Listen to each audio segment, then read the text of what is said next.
I graduated from college last May and decided to treat myself to a solo road trip before starting my new job.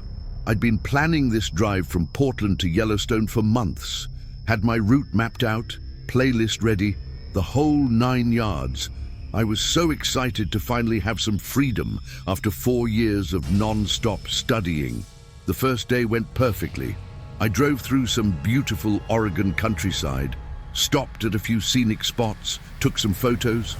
By evening, I was making good time and feeling pretty proud of myself for actually following through on this adventure. But around 11 p.m., somewhere between Bend and the Idaho border, my gas light came on. I'd been so caught up in the scenery that I completely forgot to check my fuel gauge. The highway was pitch black, except for my headlights, and I started getting that sinking feeling in my stomach. You know that panic when you realize you might be stranded in the middle of nowhere? I grabbed my phone to check for nearby stations, but of course, no signal. I kept driving, hoping I'd find something soon, and after about 20 minutes of pure anxiety, I saw a faint glow ahead. It was this rundown gas station called Pro Stop, one of those places that looks like it hasn't been updated since the 80s. The building was small and square, with flickering fluorescent lights that made everything look sickly yellow. Half the letters on the sign were burned out, so it just read PR St. P. The parking lot was cracked asphalt with weeds growing through it, and there was only one other car there, an old sedan that looked like it had seen better days. I pulled up to the pump closest to the building, grateful to find anything open this late. The whole place had this eerie quiet to it, like sound just got swallowed up by the darkness. When I got out of my car, I could hear the hum of the fluorescent lights buzzing overhead, and it was way louder than it should have been. The air smelled weird too, not just gas fumes, but something else I couldn't quite place. Kind of musty and stale, like old cigarettes mixed with something sweet that had gone bad. I stuck my credit card in the pump, and nothing happened. The screen was cracked and barely readable, but I could make out "See Attendant" blinking in dim red letters. I walked toward the building, and through the grimy windows, I could see someone behind the counter. The guy looked to be in his 30s, really pale skin that almost seemed to glow under those harsh lights.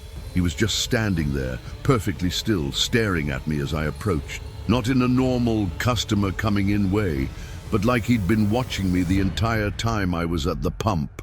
When I pushed open the door, this little bell chimed, but he didn't move or acknowledge it at all. He just kept staring with these really intense blue eyes that seemed too bright for his face. I told him I needed to pay for gas on pump 3, and he finally moved, but in this slow, deliberate way that made my skin crawl.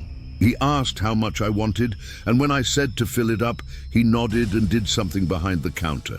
Then he asked, "You headed somewhere?" in this flat, emotionless voice. I said, "Yeah, just passing through, trying to keep it casual." But then he asked, "By yourself?" And the way he said it made me feel like I'd just admitted something I shouldn't have. I nodded, suddenly very aware that we were the only 2 people around for miles. The conversation should have ended there, but he kept going. "Long drive ahead?" he asked, leaning forward slightly on the counter. His hands were really thin and white, like he'd never seen sunlight, and he had these long fingernails that looked almost yellow under the lights. I mumbled something about not being sure how far I was going tonight, hoping he'd get the hint that I didn't want to chat. But he just smiled, not a normal smile, more like he was amused by something I didn't understand. "You call your folks much?" he asked next, and that question hit me weird. Why would he ask that? I told him sometimes, trying to sound normal, but inside I was starting to feel really uncomfortable. He nodded like my answer meant something important to him, then said, "That's good, real good. People should stay in touch." There was something about the way he emphasized "should" that made my stomach twist. I paid with cash, wanting to get out of there as fast as possible, but he was taking his sweet time counting the bills. His movements were so slow and deliberate, like he was trying to keep me there longer. When he finally handed me the receipt, his fingers brushed mine, and his skin was ice cold. I practically ran back to my car, but when I started pumping gas, I heard the door chime again. The attendant had come outside and was just standing there by the building watching me. He lit a cigarette with this old Zippo lighter, and in the brief flare of the flame, his face looked even more unsettling. He was still staring directly at me, not even pretending to do anything else. I tried to focus on the pump, but I could feel his eyes on me the whole time. The numbers on the gas pump were moving so slowly, like time had slowed down just to torture me. When I glanced back at him, he took a long drag from his cigarette and said, "Lot of lonely roads between here and wherever you're going." His voice carried across the parking lot way too clearly for how far apart we were. I didn't respond, just kept watching the dollar amount climb. Then he said something that made my blood run cold. People go missing like that. He snapped his fingers when he said that, and the sound echoed off the empty building. I looked at him, trying to figure out if I'd heard him right, but he was just smoking and staring like he hadn't said anything at all. The pump finally clicked off, and I practically threw the nozzle back onto the hook. I was fumbling with my gas cap when the attendant flicked his cigarette away and started walking toward me. Not fast, but with that same deliberate pace he'd had inside. Every step seemed calculated, like he was savoring the moment. I got in my car as quickly as I could and started the engine, but he was still approaching. Through my windshield, I could see him more clearly now. His skin wasn't just pale, it was almost gray, and his eyes had this weird shine to them that didn't look natural. He stopped right in front of my car and just stood there, blocking my path to the exit. For what felt like forever, we just stared at each other through the windshield. Then he smiled again, that same unsettling expression from inside, and slowly stepped aside. As I drove past him, I swear I could see him in my rearview mirror, still standing in the same spot, still watching. The image of him got smaller and smaller until the darkness swallowed it up, but I had this horrible feeling that he was still there, still staring down that empty road. I drove for about an hour straight, way faster than I should have on those winding mountain roads. My hands were shaking on the steering wheel, and I kept checking my mirrors every few seconds, half expecting to see headlights following me. But the road behind me stayed empty. Eventually, I saw a sign for a small town called Pine Creek, and I decided to stop for the night. I was way too rattled to keep driving, and honestly, I just wanted to be around other people again. The first motel I found was this little place called Mountain View Inn. Nothing fancy, but it looked clean and well lit. The desk clerk was this normal-looking older woman who smiled when I walked in, and just hearing her cheerful "good evening" made me feel so much better. I got a room on the second floor and parked right under the light in the parking lot. I wanted to be able to see my car from the window. After I got settled, I called my parents, which was weird because I normally only talk to them once a week. But after what that guy had said about calling folks, I felt this strong urge to hear their voices. My mom was surprised to hear from me so late, but she sounded happy. We talked for about 20 minutes about nothing important, and it was exactly what I needed. I was exhausted but way too wired to sleep, so I decided to check out the dash cam footage from my car. I'd installed it a few months earlier, after a minor fender bender, and I'd completely forgotten it was recording the whole time. I plugged the SD card into my laptop and started scrolling through the footage from the gas station. Watching it back was almost worse than experiencing it the first time, because now I could see details I'd missed. The way the attendant never blinked while he was staring at me. How he seemed to anticipate my movements, like he knew I was going to walk back to my car before I even started moving. But the worst part was what happened after I drove away. I'd been so focused on getting out of there that I hadn't noticed him walking back inside the building. In the footage, you can see him disappear into the store, and then about 30 seconds later the lights go out. Not gradually like someone was closing up for the night, but all at once, like someone had flipped a master switch.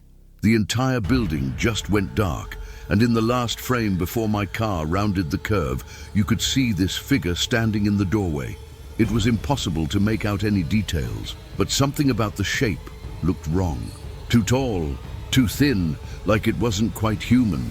I slammed the laptop shut and tried to convince myself I was just being paranoid. The footage was grainy, it was dark, and I was probably seeing things that weren't there. I took a hot shower and tried to relax, but every little sound in the motel made me jump. The ice machine down the hall, footsteps in the room above me, even the air conditioning kicking on. Around 2 a.m., I finally felt tired enough to try sleeping. I'd just started to drift off when I heard something that made my heart stop. It was the sound of a car door closing, really quiet, like someone was trying not to make noise. I got up and looked out the window, but the parking lot looked normal. My car was still there under the light, and I didn't see any other vehicles that hadn't been there before. I was about to go back to bed when I heard footsteps on the metal stairs leading up to the second floor. Slow, deliberate footsteps that sounded way too familiar. I pressed myself against the wall next to the window and carefully peered out. There was a figure walking along the balcony checking room numbers. Even in the dim light from the parking lot, I could see that pale skin and those thin, angular features. It was him. The gas station attendant had somehow found me. I watched in horror as he stopped in front of my door. He didn't knock or call out, just stood there for what felt like forever. Then I heard the softest sound, metal on metal. He was testing the door handle, turning it slowly to see if it was locked. Thank God I'd remembered to use the deadbolt and the chain lock. The handle turned all the way down, and I could feel the door press slightly against the frame as he pushed on it. When it didn't open, he tried again, a little harder this time. I was frozen against the wall, barely breathing, praying he couldn't somehow sense that I was right there on the other side. After what felt like hours, but was probably only a few minutes, the footsteps started moving again. I heard him try the door handle of the room next to mine, then the one after that. He was checking every room on the floor, methodically working his way down the balcony.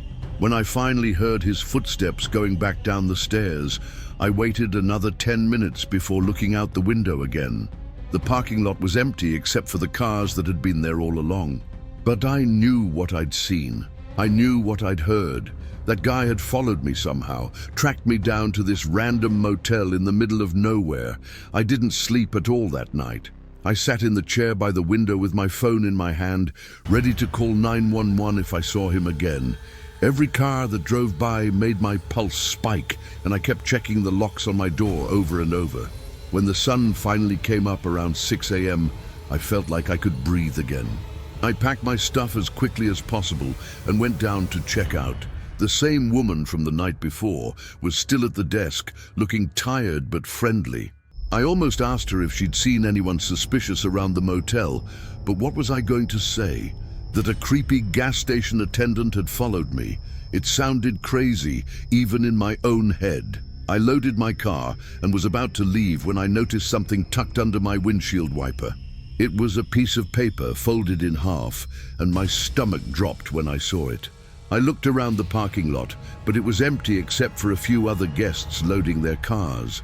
With shaking hands, I pulled the paper out from under the wiper.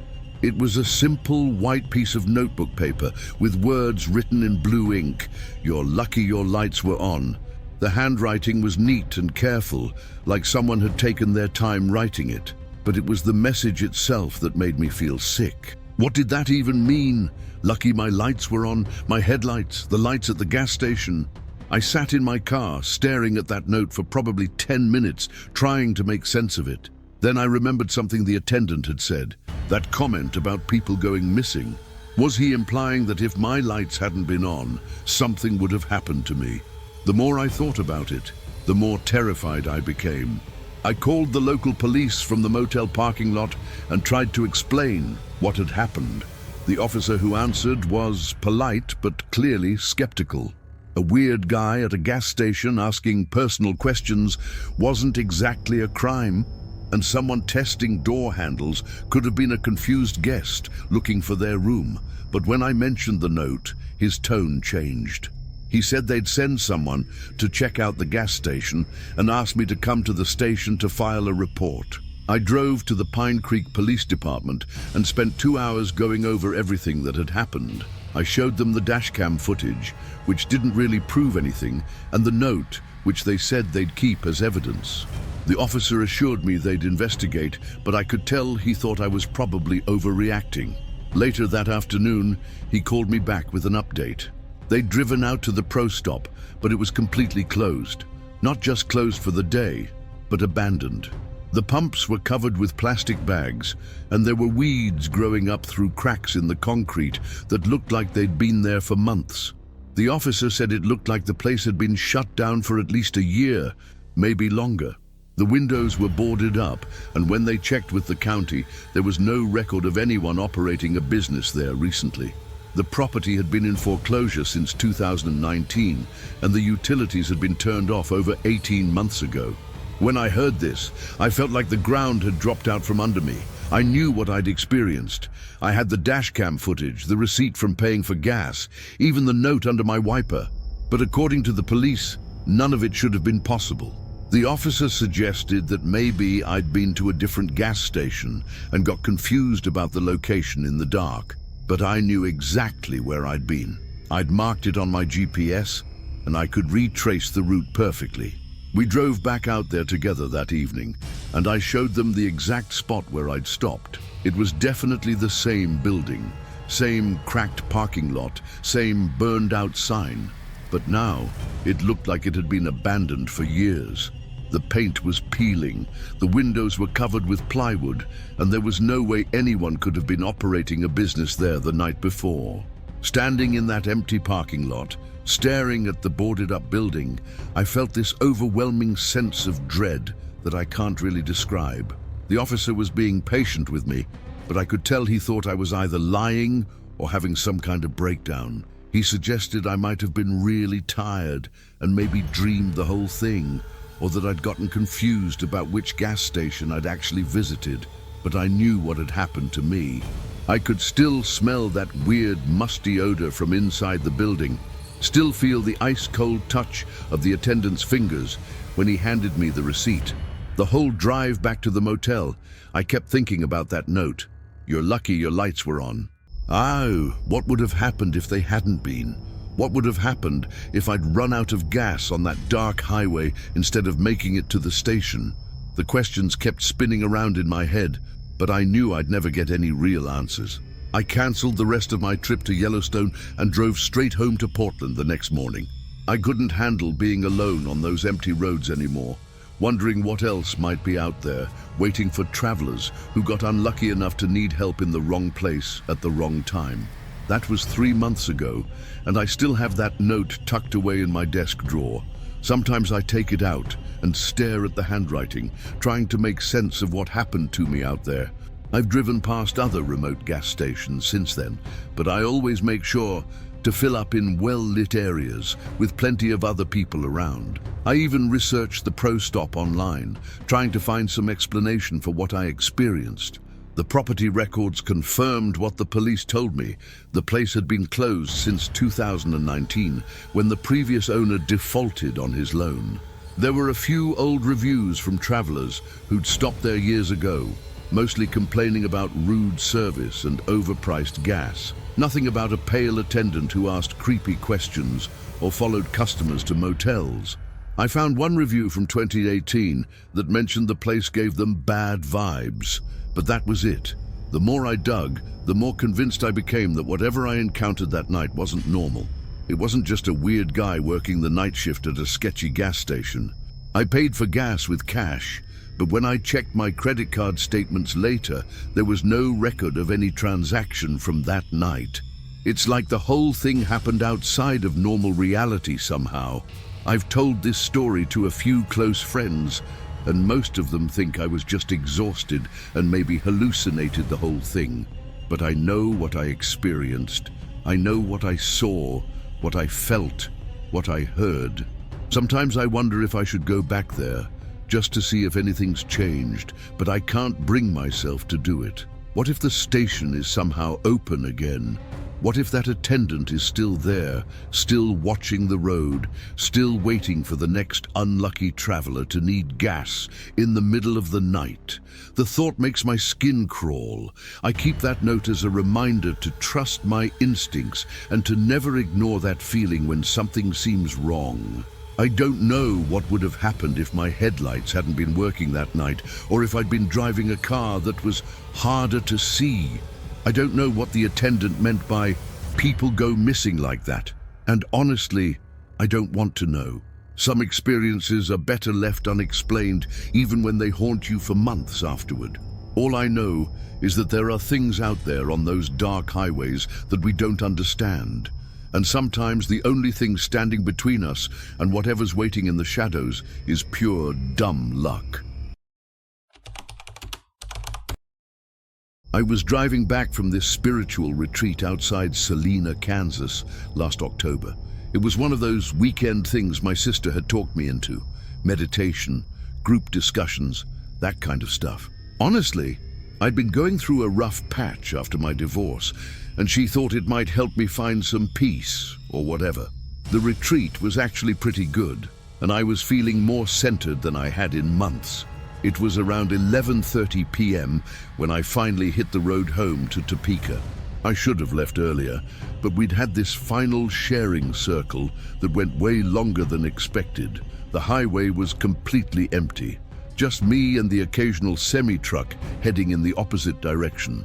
It was one of those crystal clear October nights where you can see every star, and I had the windows cracked to let in that crisp fall air. I was actually enjoying the drive, listening to some soft music and feeling grateful for the quiet time to process everything from the weekend.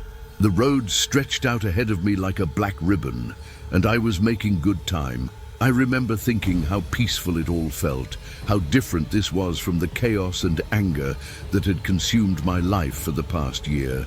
About 20 miles outside of Salina, I was coming up on this long, straight stretch of highway that cuts through nothing but cornfields on both sides. The corn had already been harvested, so it was just these endless rows of stubble that looked almost silver in the moonlight. I was probably doing about 65, maybe 70, when my headlights caught something up ahead on the shoulder. At first I thought it might be a deer or some other animal, but as I got closer, my stomach dropped. It was a little girl, maybe 10 or 11 years old, just standing there on the side of the highway. She was wearing this faded white dress that looked too thin for the cool October air, and she was barefoot.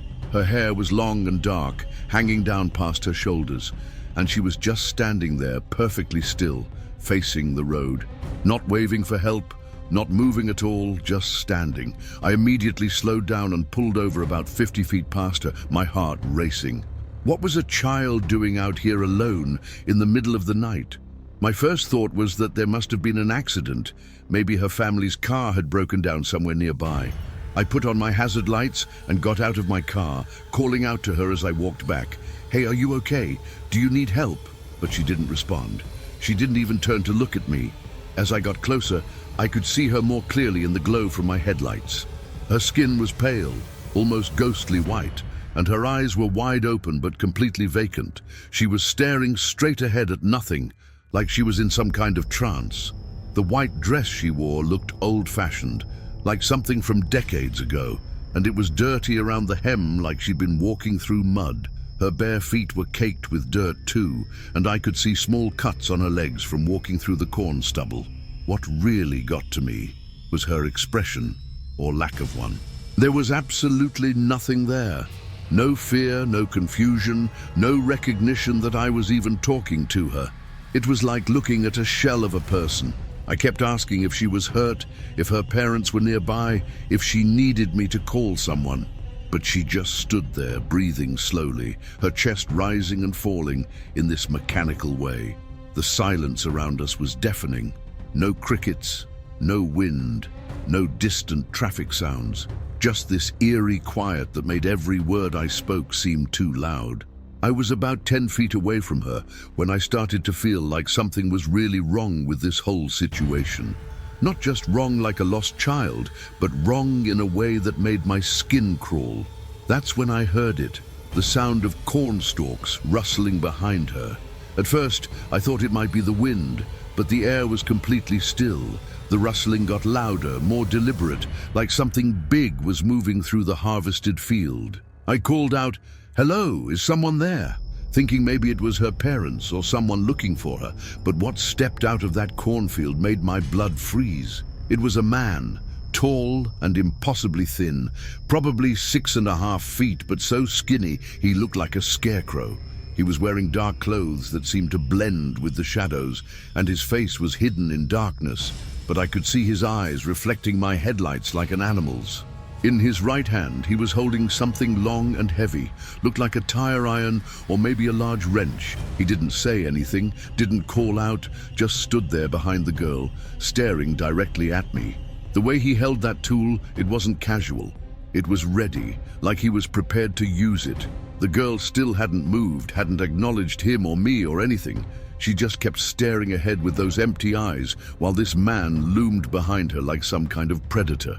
Every instinct I had was screaming at me to run, but I was frozen in place, trying to process what I was seeing. Then the man took a step forward, and that broke the spell. I don't think I've ever moved so fast in my life. I turned and ran back to my car, my hands shaking so badly I could barely get the door open. Behind me I could hear footsteps on the gravel shoulder, slow and deliberate, like he wasn't in any hurry to catch me. That somehow made it even more terrifying. I fumbled with my keys, dropped them, picked them up, and finally got the engine started. In my rearview mirror, I could see both figures still standing there in the red glow of my taillights. The girl hadn't moved an inch, but the man was now standing right beside her, that weapon thing still in his hand. I floored it, my tires squealing as I pulled back onto the highway. My heart was pounding so hard I thought it might burst, and I kept checking my mirrors to see if anyone was following me.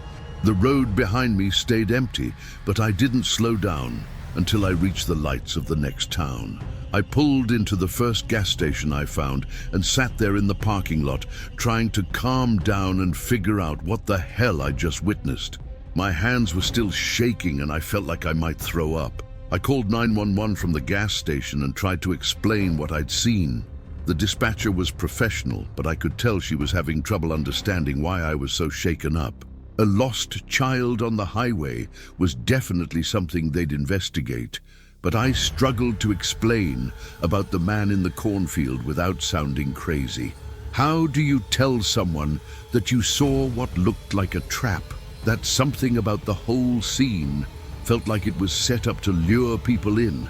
I gave them the exact mile marker where I'd seen them and described everything as clearly as I could. The dispatcher said they'd send units out right away and asked if I wanted to meet them there. But there was no way I was going back to that stretch of road. Not tonight, maybe not ever. I waited at the gas station for about an hour, drinking coffee and trying to process what had happened. When the police called me back, I was hoping they'd tell me they'd found the girl and gotten her safely to her family. Instead, the officer said they'd searched the entire area and found nothing. No girl, no man, no footprints, no sign that anyone had been there at all. The corn stubble around where I'd described seeing them was undisturbed, and there were no tire tracks or other evidence of a broken-down vehicle. The officer was polite, but I could hear the skepticism in his voice when he suggested that maybe I'd been tired from the long day and might have seen shadows or debris that looked like people in my headlights. He asked if I'd been drinking at the retreat, which I hadn't, or if I was on any medication that might cause hallucinations. I understood why he was asking these questions, but it made me feel even more unsettled. I knew what I'd seen wasn't some trick of light and shadow. That little girl's face was burned into my memory. Those vacant, staring eyes, the way she stood so perfectly still while that man emerged from the cornfield behind her. The officer took down all my information and said they'd file a report, but I could tell he thought I was either lying or having some kind of breakdown. After we hung up, I sat in my car for another hour, going over every detail in my mind. Had I really seen what I thought I'd seen? The spiritual retreat had been emotionally intense, and I'd been dealing with a lot of stress from the divorce. But I've never had hallucinations before, and this felt absolutely real. I could still smell the earthy scent of the harvested cornfield, still hear the sound of that man's footsteps on the gravel. I finally drove home around 3 a.m., taking a completely different route that added an extra hour to my trip. I didn't care. There was no way I was going back past that spot, even if it meant driving way out of my way. When I got home, I couldn't sleep. Every time I closed my eyes, I saw that little girl's empty stare and the silhouette of that tall, thin man with his weapon. I kept thinking about how deliberate it all seemed, like they were waiting for someone exactly like me to come along. A lone driver late at night, someone who would stop to help a child in distress. What would have happened if I'd gotten closer? If I'd tried to take the girl's hand or lead her to my car? Would that man have used whatever he was holding? The questions circled in my mind for hours. I finally fell asleep around dawn, but I had nightmares about cornfields and vacant-eyed children. For weeks afterward, I found myself researching missing persons reports from that area, looking for any mention of a little girl in a white dress. I checked local news sites, cold case databases, anything I could find, but there was nothing. No reports of missing children matching her description, no unsolved disappearances, no other witnesses who'd seen anything strange on that stretch of highway. The lack of any evidence or corroborating reports should have made me feel better, should have convinced me that maybe the police were right and I'd just been seeing things. But it had the opposite effect. It made the whole experience feel even more unreal and disturbing, like it had happened in some space between worlds where normal rules didn't apply. I started second-guessing everything about that night. Had I really pulled over? Had I really gotten out of my car and walked toward that girl? The memories felt crystal clear, but the complete absence of any physical evidence made me question my own sanity. I even drove back to that gas station a few days later to see if they had security cameras that might have captured me pulling in that night, just to prove to myself that part of the story was real. The timestamp on the receipt matched what I remembered, so at least I knew I hadn't imagined being there at 12:47 a.m. But that still didn't explain what I'd seen on the highway 20 minutes before. I found myself obsessing over every detail, replaying the scene over and over in my mind. The way the girl's dress had moved slightly in a breeze I couldn't feel. The sound of the man's breathing, heavy and deliberate, even though he'd been too far away for me to hear it. These little inconsistencies started piling up, making me wonder if my mind had filled in details that weren't really there. But here's the thing that keeps me up at night. Even if it was all in my head, even if I somehow hallucinated the entire encounter, the feeling of danger was absolutely real. That primal fear that made me run back to my car wasn't based on what I thought I was seeing. It was something deeper, some ancient instinct that recognized a predator even when my conscious mind couldn't process what was happening. I've been in scary situations before, car accidents, medical emergencies, that kind of thing. But I've never felt terror like what I experienced that night. It was like every cell in my body was screaming that I was in mortal danger, that I needed to get away immediately or something terrible would happen. Maybe that's what saved me. Maybe if I'd been more rational, more skeptical, I would have stayed longer and tried harder to help what I thought was a lost child. Maybe that's exactly what whatever was out there was counting on. The more I think about it, the more convinced I become that it was some kind of trap. The girl positioned perfectly to catch the headlights of passing cars, standing just far enough from the cornfield to make a good Samaritan stop and get out. And then that man, waiting in the shadows with his weapon, ready for whoever took the bait. I've tried to rationalize it 100 different ways. Maybe it was a father and daughter whose car broke down, and he was just holding a tool to fix it. Maybe the girl was in shock from some trauma, and that's why she seemed so unresponsive. Maybe the whole thing was perfectly innocent, and my imagination turned it into something sinister. But every rational explanation falls apart when I remember the details. The way that man stepped out of the cornfield like he'd been hiding there waiting. The deliberate way he moved toward me when I got close to the girl. The complete lack of any broken down vehicle or evidence that they'd been stranded. And most of all, that girl's eyes. I've never seen anything like that vacant stare, not in a living person. It was like looking at someone who wasn't really there anymore, just a shell being used for some purpose I couldn't understand. Sometimes I wonder if other people have stopped there and what happened to them. Did they get closer than I did? Did they try to help her? The thought makes me sick. I've looked up accident reports and missing persons cases from that area going back years, but I never found anything that seemed connected. Either I was the first person to encounter whatever that was, or the others never made it home to report it. It's been 8 months now, and I still take the long way home whenever I have to drive in that direction. I've added an extra 40 minutes to my commute rather than pass that stretch of highway, and my friends think I'm being ridiculous.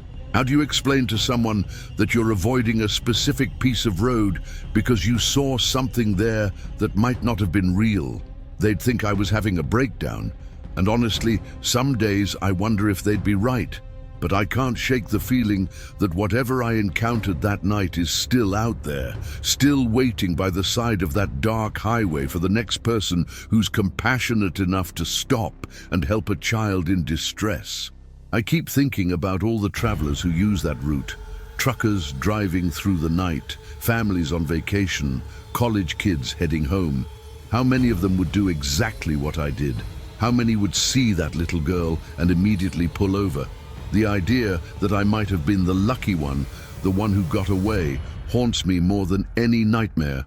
Because if that's true, it means there are others who weren't as lucky. Others who got close enough to find out what that man in the cornfield really wanted. I try not to think about it, but late at night when I'm driving alone, I can't help but scan the shoulders for small figures in white dresses. I still get chills thinking about what happened to me and my friends last spring break. We're all juniors at State, and we decided to do this spontaneous road trip through the southeast. You know, one of those, let's just drive and see where we end up kind of deals. It was me, Jake, Maria, and Chris, and we were all pumped to get away from campus for a week. We had this Discord server we'd been using to plan the trip, sharing memes, coordinating who was bringing what, the usual stuff. I remember Jake being the one who suggested we share our live location in the server so we could all keep track of where we were going, especially since we were taking turns driving and didn't really have a solid itinerary.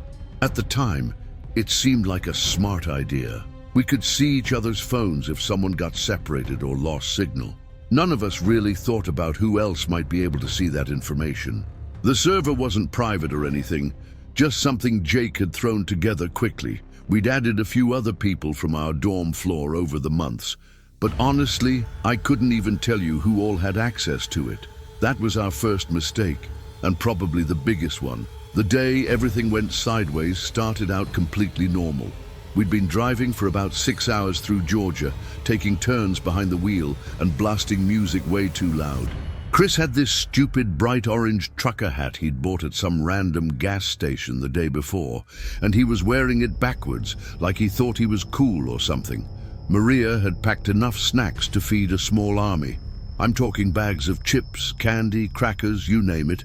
She always did that, overpacked for everything, but we were all grateful because we were basically living off gas station food and whatever she'd brought. We pulled into this Chevron somewhere outside of Valdosta around 3 p.m. because Jake needed to use the bathroom and Maria wanted to grab more drinks. The place was pretty typical, decent size, clean enough, had that weird smell that all gas stations have. I stayed in the car to watch our stuff while Jake and Maria went inside. Chris was outside pumping gas, still wearing that ridiculous hat and singing along to whatever was playing on his phone.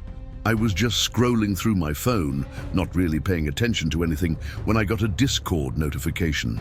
It was in our trip server, from some username I didn't recognize, just a random string of letters and numbers. The message said, "Cool hat, by the way." My stomach dropped immediately because I knew Chris was the only one of us wearing a hat, and this person would have had to see him to know that. I immediately looked around the parking lot, trying to figure out who could have sent that message. There were maybe 4 or 5 other cars there, Nothing that stood out as particularly suspicious. A couple of truckers were parked over by the diesel pumps. An older lady was getting out of her sedan, and there was this white van sitting kind of off to the side near the air pump. The van looked pretty normal, maybe a work van or something, but I couldn't see inside because the windows were tinted. I screenshot the message and was about to show Chris when another notification popped up from the same user. "Hope you brought snacks." My hands literally started shaking. Maria hadn't even come back outside yet. She was still in the store, probably debating between different flavors of energy drinks, like she always did. There was absolutely no way this person could know about our snacks unless they had been watching us, or watching our car, or somehow following us. I called Chris over immediately, trying not to sound too panicked, and showed him the messages. His face went completely white when he read them. He pulled off that orange hat and looked around the parking lot just like I had, and I could tell he was starting to freak out too. We both kept glancing at that white van, but we couldn't tell if anyone was inside it or not. When Jake and Maria came back out, we showed them the messages right away. Maria's reaction was immediate. She wanted to leave, like right that second. Jake was trying to be the voice of reason, saying maybe it was just a coincidence or someone messing around, but you could tell even he was unsettled by it. We all piled back into the car, and I made sure to lock the doors, which is something I never normally think to do. As we were pulling out of the gas station, I noticed the white van's engine started up. It didn't follow us immediately, but it definitely moved from where it had been parked. We drove for maybe 10 minutes on the main highway, and I kept checking the mirrors obsessively. Then I saw it, the same white van, maybe 4 or 5 cars behind us. It was keeping its distance, but it was definitely there. I pointed it out to everyone, and that's when we all started to really panic. Chris suggested we take the next exit to see if it would follow us, so we did. Sure enough, the van took the same exit. My heart was beating so fast, I thought I might throw up. Jake was driving at this point, and his knuckles were white from gripping the steering wheel so hard. Maria was frantically trying to figure out how to turn off our location sharing in Discord, but she was shaking so much she could barely work her phone. This was not some random internet troll anymore. Someone was actually following us. We ended up on this 2-lane back road that cut through farmland and patches of woods. It was getting close to sunset, and the whole area felt way too isolated for comfort. Jake was driving faster than he should have been, taking turns that made the car lean way too much, but none of us told him to slow down. The white van was still behind us, and it was keeping up with whatever speed we were doing. Every time we'd speed up, it would speed up. When Jake would slow down to take a sharp curve, the van would slow down too. It was like some sick game, and we were the mice. Maria finally managed to turn off the location sharing, and we all turned off our phones completely, just to be safe. The silence in the car was deafening after that. No music, no GPS voice, just the sound of our engine and our own breathing. I remember thinking this felt like something out of a horror movie, except it was happening to us, and there was no script to follow. We didn't know what this person wanted or how far they were willing to take things. Chris kept looking back through the rear window, giving us updates on how close the van was. "Still there," he'd whisper, like speaking too loud might somehow make things worse. The whole situation felt completely surreal. We drove like that for what felt like forever, but was probably only 20 or 30 minutes. Jake kept taking random turns, trying to lose the van on these winding back roads, but it stayed with us no matter what we did. At one point, we came to this 4-way stop in the middle of nowhere, just fields and trees all around us, not even a house in sight. The van pulled up behind us at the stop sign, close enough that we could see it clearly in the mirrors, but still not close enough to make out who was driving. The windows were too dark, and with the sun setting, there was this glare that made it impossible to see inside. We sat there for probably 10 seconds, both cars just idling at this intersection, and I swear those were the longest 10 seconds of my life. Finally, Jake gunned it straight through, and the van followed. That's when we all started talking at once, throwing out ideas about what to do. Should we drive to a police station? Should we call 911? The problem was, we didn't even know where we were anymore after all those random turns, and our phones were off, so we couldn't use GPS. Maria suggested we find somewhere public to stop, somewhere with lots of people around, but everything we were passing was just empty farmland and woods. The whole area felt like a dead zone. Just when we thought we were completely screwed, we saw this small church up ahead on the right side of the road. It was one of those old country churches with white siding and a simple steeple, probably built 50 years ago.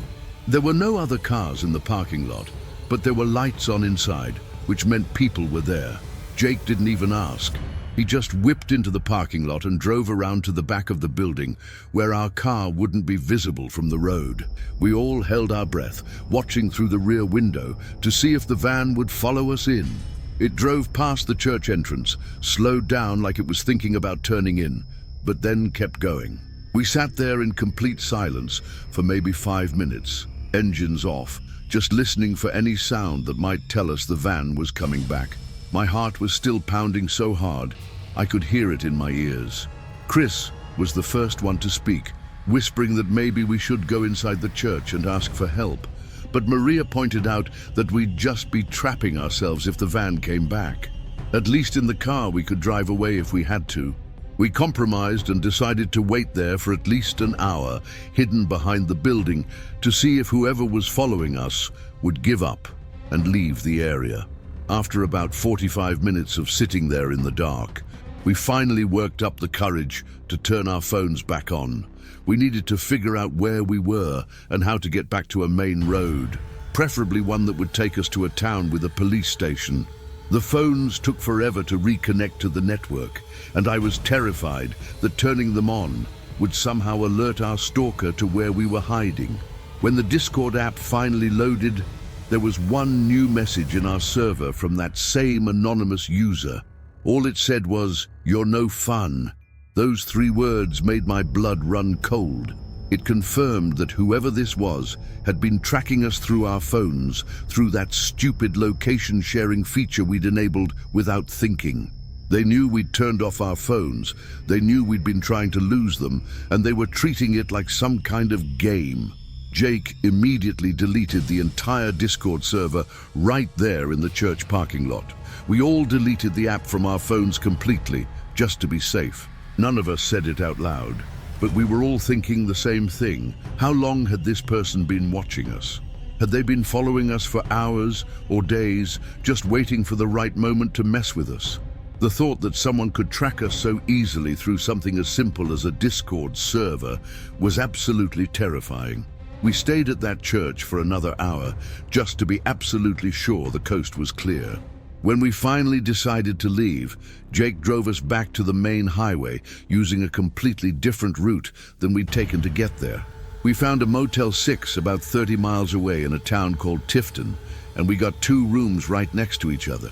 I don't think any of us slept more than a couple hours that night. Every time I heard a car door slam in the parking lot or footsteps in the hallway, I'd jump up and look out the window. We kept the curtains drawn tight and made sure both room doors were locked and chained. Maria and I were in one room, and we pushed the dresser in front of the door just to feel safer. It sounds paranoid now, but at the time it felt completely necessary. We kept our phones on airplane mode, except when we absolutely had to use them, and we avoided posting anything on social media for the rest of the trip. The next morning, we cut our road trip short and drove straight back to campus. What was supposed to be a fun, week-long adventure through the southeast turned into a 2-day nightmare that none of us wanted to continue. We never figured out who was behind those messages or why they targeted us specifically. For all we know, they could have been following other people too, just waiting for someone to make the same mistake we did with sharing their location publicly. The whole experience completely changed how I think about privacy and technology. I used to be pretty careless about what I shared online, but now I'm obsessive about checking privacy settings on every app and platform I use. I never share my location anymore, even with close friends, and I always make sure any group chats or servers I'm in are actually private. Sometimes I'll be walking across campus or driving somewhere, and I'll get this weird feeling that someone's watching me or following me. It's probably just paranoia, but I can't shake it. I've looked up that Discord username dozens of times, but it doesn't exist anymore. Whoever it was deleted their account or changed their name. My friends and I don't really talk about what happened that day anymore. I think we all just want to forget it and move on. But every now and then, when I'm alone in my dorm room late at night, I'll get this creepy feeling that someone out there still knows more about me than they should. The scariest part is that it all started with something so simple and innocent, just sharing our location with friends. I wonder how many other people are making the same mistake right now, not realizing that someone might be watching, waiting for the perfect moment to turn their fun trip into their worst nightmare.